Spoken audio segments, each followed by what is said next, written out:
The haunted village of Kullara, Rajasthan. Rajasthan के एक बंजर रेगिस्तान थार में छिपा हुआ कुल्लारा का रहस्य। ये गांव न केवल एक पर्यटक आकर्षण का केंद्र है, पर ये अपनी सदियों से चली आ रही भयानक घटनाओं के लिए भी फेमस है। तो कुल्लारा एक समय पहले पालीवाल ब्राह्मणों का घर था, जो व्यापारियों, किसानों और कारीगरों का एक मेहनती कम्युनिटी थी। ये सभी सिंचाई, वास्तुकला और खगोल विज्ञान में अनंत ज्ञान के लिए जाने जाते थे, जिससे उन्हें रेगिस्तान में भी एक संपन्न गांव बनाया, जो कई जनरेशन तक सब कुछ बढ़िया चला, सब खुशी से रह रहे थे। पर यह सुख शांति हमेशा के लिए नहीं थी। 1800 के दशक में पास के शहर जैसलमेर का रूलर सलीम सिंह, जो एक भ्रष्ट और कुख्यात मंत्री था, सत्ता में आया। अपने लालच और अपने क्रूर और निर्दयी व्यक्ति के रूप में जाना जाता था, और इसकी एक कमजोरी थी, सुंदर स्त्रियां। और एक महिला ने उसका ध्यान खींचा, जो कि थी मीरा, जो कुलधारा के मुखिया की बेटी थी। मीरा सुंदर होने के साथ साथ काफ़ी बुद्धिमान भी थी। सलीम ने मांग की कि मीरा को उसकी पत्नी के रूप में सौंप दिया जाए, लेकिन उस गांव के सभी लोग सलीम के स्वभाव के बारे में अच्छे से जानते थे, इसलिए उन्होंने मना कर दिया। और अस्वीकृति से क्रोधित सलीम सिंह ने गांव वालों और मुखिया को धमकी दी कि अगर मीरा को उसे नहीं सौंपा गया तो वो उनकी सारी ज़मीन नष्ट कर देगा और उनके घरों को जला देगा, और सारे जो बचे हुए लोग होंगे उन्हें जेल में डाल देगा। सलीम सिंह के क्रोध का सामना करते हुए कुलधारा के लोगों को पता था कि उनके पास सम्मान और अपनी भूमि की रक्षा करने के अलावा और कोई ऑप्शन नहीं है। वो उसी रात इकट्ठा हुए और गांव छोड़ने का निर्णय लिया, पर छोड़कर जाते जाते उस जगह को श्राप दिया कि यहाँ अब कोई भी नहीं बस पाएगा। कहा गया है कि श्राप ने गांव को बांध दिया था और इसे दुख और निराशा की भूमि बदल दिया था, और यहाँ हमेशा पालीवाल ब्राह्मणों की आत्मा रहेगी, जिन्हें यहाँ से भागना पड़ा था। अगले दिन जब सलीम आया तो उसे खाली गांव के अलावा कुछ नहीं मिला। पूरा गांव सुनसान पड़ा था। जब सब कुछ था, सारा सामान, कपड़े, खाना और सब, बस गांव वाले नहीं थे। और अब सलीम खाली हाथ वापस लौट गया, पर वो गांव उजड़े होते हुए भी अभी भी जिंदा लग रहा था। ज़्यादा समय नहीं हुआ जब लोगों को यह ध्यान आने लगा कि कुलधारा में कुछ अजीब हो रहा है।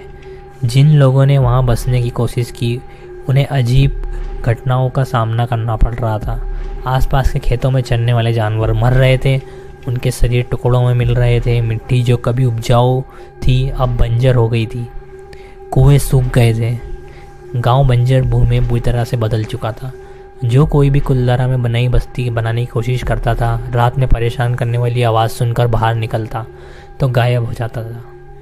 हवा में फुसफुसाहट और कदमों की आवाज़ और चीज़ों का रात में हिलना, फसलें बर्बाद होना और कभी कभी महिला की चीखें सुनाई देना और आत्माओं की प्रेजेंस को फील करना, ये सारी चीज़ें वहाँ पर हो रही थी। ओवर द ईयर्स कुल्लारा अपनी डरावनी कहानियों के लिए फेमस हो गया था, लेकिन कुछ लोगों ने अब ये भी दावा किया था कि उन्होंने आत्माओं को देखा है कुएं के पास, स्पेशली एक लेडी घोस्ट जो सफ़ेद साड़ी पहनकर घूमती है। लेकिन 1990 में एक साहसी पर्यटकों के एक समूह ने फिल्म में कुलधारा की सुंदरता को कैद करने की उम्मीद में कुलधारा जाने का फैसला किया। वो सभी गांव के आसपास की कहानियों से बिल्कुल ही अनजान थे। उन्हें नहीं पता था कि कैसे यहाँ पर क्या हुआ है, उन्हें बस उस जगह की वीडियोस बनानी थी। सूरज डूबते ही वो सभी वहाँ पर आए और अलग अलग होकर निकल गए। अब उनमें से एक विक्रम बाकियों की जगह ज़्यादा गहराई में चला गया। वो एक पुराने घर के सामने आ गया, जिसने उसे अपनी तरफ अट्रैक्ट करा। जैसे ही वो घर के अंदर गया, टेम्परेचर एकदम ड्रॉप हो गया, हवा भारी हो गई और एक गहरी खामोशी छा गई। उसने उसको देखा, उस घर को। फर्नीचर नए जैसा था, लेकिन उसे एक अलग सी नकारात्मक ऊर्जा महसूस हो रही थी। लेकिन तभी विक्रम दरवाजे से बाहर निकलने के लिए कमरे में बाहर आया। उसने गेट पर एक लंबा, दुबला पतला शरीर अंधेरे में डूबा हुआ देखा, जो दरवाजे पर खड़ा था। विक्रम की धड़कन बहुत तेज हो गई थी और वो आकृति की आंखें विक्रम को घूरने लगी और वो विक्रम की ओर चलने लगा। डर से विक्रम सांस नहीं ले पा रहा था। उस आकृति ने एक लंबी हड्डी वाली उंगली उठाकर विक्रम की ओर इशारा किया और उसका मुंह ट्विस्ट हो गया। विक्रम मुड़ा और भागा।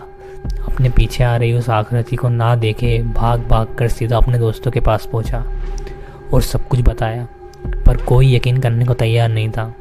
जब उन्हें फुसफुसाहटें सुनाई नहीं दी, वो लोग तुरंत भागे, अपना सामान समेटे और भागने लगे। लेकिन उन्हें दूसरों के दौड़ने की आवाज़ें भी आ रही थी, पर कोई दिख नहीं रहा था। ये आवाज़ें वक्त के साथ साथ तेज़ होती जा रही थी। वो लोग गांव के मेन डोर पर पहुंचे, पर वहां का रास्ता पहाड़ गिरने से बंद हो चुका था। जैसे तैसे वो वहां से भागे, पर रास्ते में सारे गायब हो गए, क्योंकि उनमें से कोई भी जैसलमेर नहीं पहुंचा।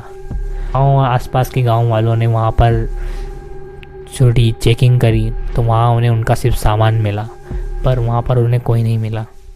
अगर हम आज के कुलधारा की बात करें तो आज भी वहाँ कोई नहीं रहता है। लोग वहाँ उसे एज अ टूरिस्ट प्लेस की तरह देखने जाते हैं, पर अभी भी माना जाता है कि वहाँ आत्माएं रहती है, क्योंकि शाम 6 बजे के पहले सभी को वहाँ से निकलना होता है, वरना। सो ये थी आज की वीडियो, एंड वीडियो पसंद आई हो तो प्लीज़ लाइक करना एंड सब्सक्राइब करना और एक अच्छा सा कमेंट करके जाना। मिलते हैं नेक्स्ट वीडियो में।